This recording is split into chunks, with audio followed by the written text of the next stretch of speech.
This thing on? This thing working today? Are we on the air? Do we know we're on the air? We on the air. We're fired up. What's up, San Diego? And happy Friday to everybody out there in America's finest city. A little bit of rain today. Had a lot last weekend as well. It's a blustery one out there in San Diego, America's finest city, but we actually get to experience some fall weather today. Glad that we're back up and running, huh? Good news. Allegedly. We have no idea. I mean, Frank and I could just be doing a show to ourselves today. We don't really know, but we're going to keep doing it the entire 4 hours. So if we're in and out, so be it. I know there's a lot of network issues that they have had earlier today. I don't even know if we have gotten the phones to work yet. No, I mean, there's a lot of stuff. I got nothing on my end as far as the phone lines. There's a lot of stuff that we're still kind of putting it together. The gremlins are terrorizing the Odyssey Palace today. But you know what? We'll be here. We'll be here ready to go for a lot of stuff to talk about today. We're going to talk about Aztec basketball a little bit later on in the show. Obviously, a little bit of some issues yesterday. Or no, not issues, but they had issues against Troy. Troy took USC to triple overtime. Those issues aren't looking as bad anymore now, are they? Except for the fact that Troy lost every game in Southern California with the exception of the one at San Diego State. Well, you know. So that's not great. Not particularly great. We'll talk more about that later on. We do want to talk about Aztec football here in a second as well. Aztecs have San Jose State tomorrow. A little bit of a throwback night they're going to have. And with that comes throwback concession pricing, which is great. Phenomenal. Love it.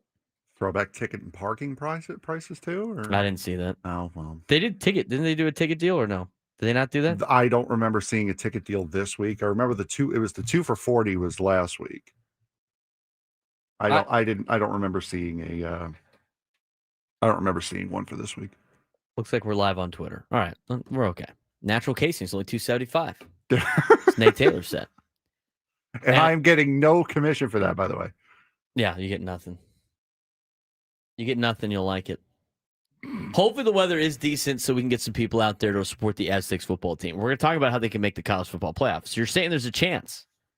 As outlined in the newspaper today, the San Diego Union Tribune lays out how San Diego State could potentially make the college football playoff. We're going to talk about that in just a second. Our good friend Eddie Brown. Eddie Brown was on it. How about that? Should have asked Eddie about that yesterday. Didn't know he was working on that. It's good stuff. Saying there's a chance. We'll talk about that in just a little bit. We also want to dive into Padres news. Again, the Padres news is there is an update on Padres.tv. We got an update last night. We did. Padres put out an announcement today. I do want to get that passed along from the Padres social media account. Dear Padres fans, you may have seen the news this week about MLB reaching a new agreement with ESPN related to MLB.tv.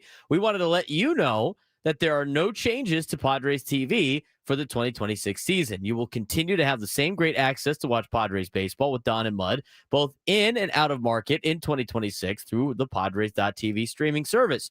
No additional service purchase will be required to enjoy Padres.tv next season.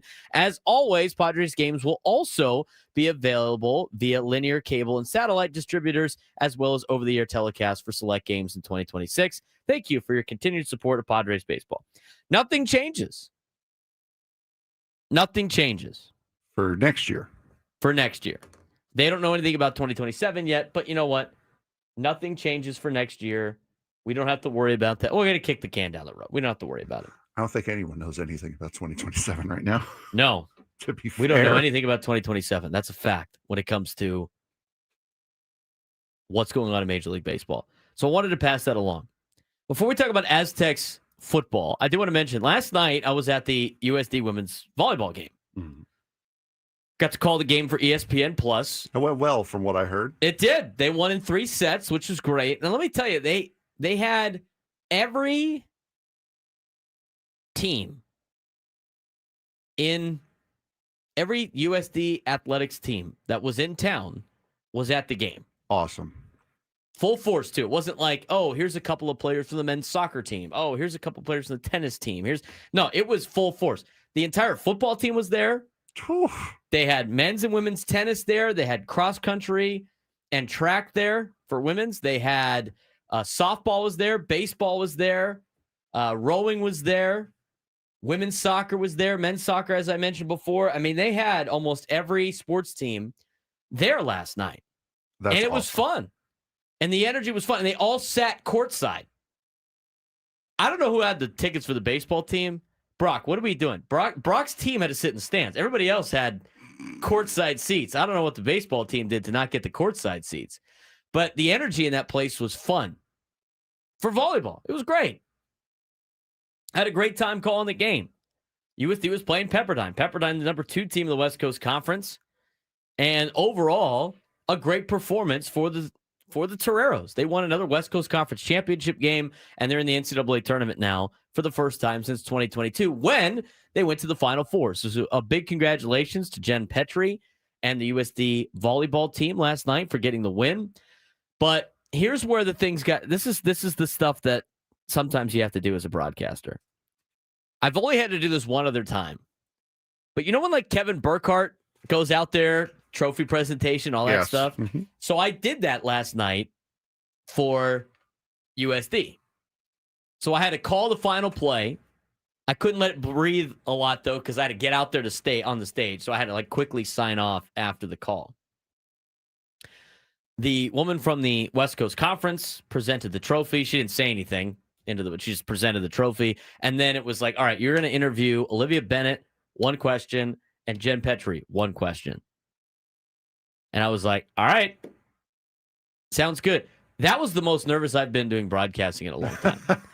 Because it's like, you have to ask the right question. You got to execute it perfectly. You can't stutter, none of that stuff. And it's a big moment for those young women and for Coach Petrie and all their parents and their families. I mean, they just won a championship game. They just won a championship game. Like, you don't want to mess that up. And so as those points were tracking down, I'm sitting there trying to call the game and not mess that up because you can't mess up the championship call. No. Right? You have to have your thoughts together for that.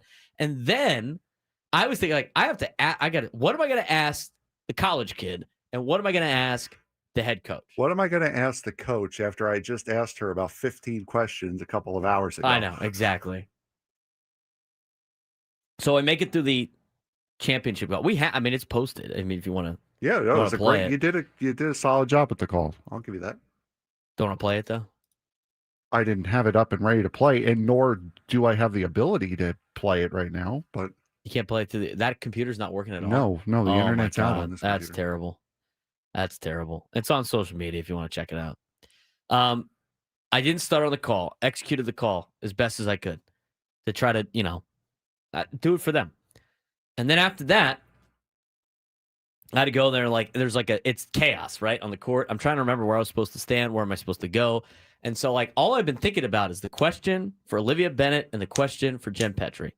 Now, Olivia Bennett is the only player that was from that 2022 Final Four team. And so I was like, well, what? I didn't want to do the comparison question. I think that's unfair. So I was like, all right, this is what I'm going to do. I'm going to do, how did the crowd help propel you guys tonight? So that's the question I asked Olivia Bennett. Then she got to rant. Then not rant, but she got to congratulate the crowd, all the stuff. Great stuff. And then it was awkward. I'm like, all right, and Coach Petrie, she was on the other side. I had to get her over there. And so I asked the question for Coach Petrie was like, what makes this team so special? Which is exactly what I asked her on air yesterday. But it doesn't matter. It's a new audience. And I said, like we talked about earlier, trying to get a little shameless plug in there for the Braden Surprenant show as much as I could.